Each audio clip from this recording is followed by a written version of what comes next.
இன்னைக்கு ஸ்பெஷல் ஞாயிற்றுக்கிழமை நம்மளோட நான்வெஜ் ஸ்பெஷல். வாங்க இன்னைக்கு என்ன சமைச்சிருக்கேன்னு பார்க்கலாம். காக்காவுக்கு கொஞ்சம் சாப்பாடு எடுத்து வச்சுக்கிறேன். அவங்களுக்கு ஒயிட் ரைஸ் தான் காக்காவுக்கு. இது சின்ன வெங்காயத்தையும் பச்சை மிளகாவும் இடித்து செஞ்ச மட்டன் கிரேவி, எல்லோ சிக்கன் சொல்லுவாங்க இல்லைங்களா, அந்த மாதிரி.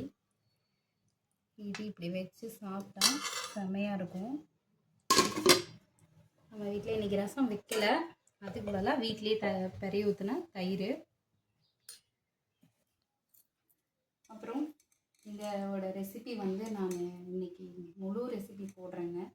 சிம்பிளான ரெசிபி, பேச்சுலர்லாம் ஈஸியாக சமைக்கலாம். இந்த வீடியோ பிடிச்சிருந்தா லைக் பண்ணுங்கள், சப்ஸ்கிரைப் பண்ணுங்கள். பாய்.